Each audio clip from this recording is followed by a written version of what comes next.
Quand il arriva, l'hôtel lui sembla familier. Des lumières vives, une cour propre, rien d'effrayant à première vue. À l'intérieur, la réception était calme. Le chef d'Arlington était assis derrière le comptoir avec son personnel, souriant. « Bienvenue », dit-il chaleureusement. « Bienvenue dans mon hôtel. » Kelvin ressentit quelque chose d'étrange. Le sourire de l'homme était large, mais ses yeux étaient vides. « Une chambre », dit Kelvin. Le personnel consulta le registre. 5 $ seulement, petit déjeuner inclus. Kelvin leva les sourcils. « Sérieusement ? Oui.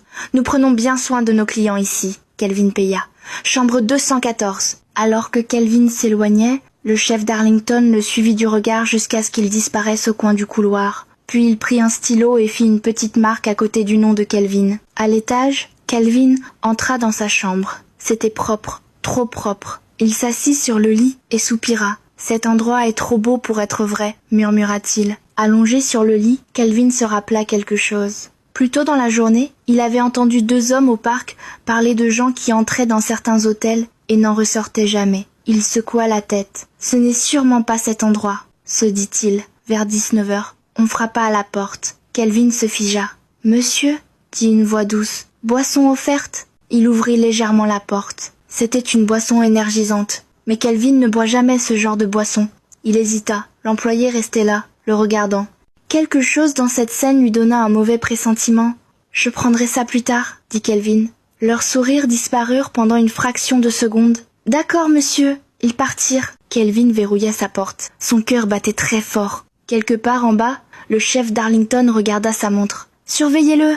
dit-il calmement. Kelvin n'arrivait pas à dormir. Il essayait vraiment. Le lit était confortable. La chambre était propre. La climatisation fonctionnait bien. Mais quelque chose clochait. Une ombre passa devant la fenêtre, alors que personne n'était dehors. Une légère odeur métallique flottait dans l'air, comme du sang mélangé à des produits chimiques. Il secoua la tête. « Je suis juste fatigué », murmura-t-il. Vers 20h30, on frappa doucement à nouveau. « Monsieur !»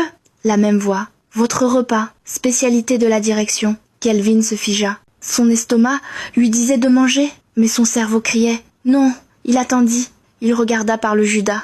2 employés étaient là, les mêmes sourires calmes. Ils regardaient. Ils attendaient. Le cœur de Kelvin battait à toute vitesse. Il murmura « Je ne vais pas tomber dans leurs problèmes. » Au lieu d'ouvrir complètement la porte, il l'entrouvrit légèrement. « Je mangerai plus tard, » dit-il calmement. « D'accord, monsieur, » répondit la femme. Ils partirent en silence. Kelvin referma la porte. Il verrouilla la porte. Vérifia les fenêtres. Tout semblait normal, du moins en apparence. Puis les bruits commencèrent. Des pas qui allaient et venaient, des chuchotements, des mots doux qu'il ne comprenait pas. Il se colla contre le mur. « Essaie de rester calme. On dirait que quelqu'un m'observe, » murmura-t-il. Il attrapa une chaise et la coinça sous la poignée de la porte, au cas où.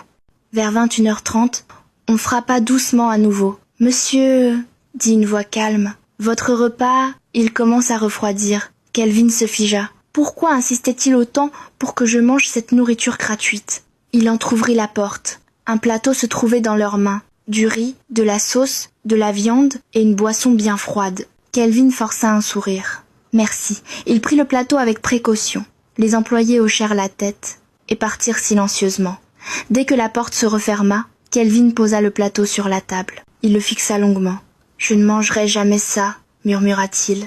Lentement, il jeta une partie de la nourriture dans la poubelle et versa un peu de boisson sur le sol.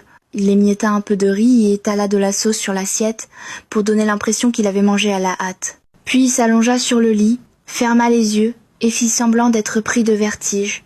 Quelques minutes plus tard, la porte grinça en s'ouvrant.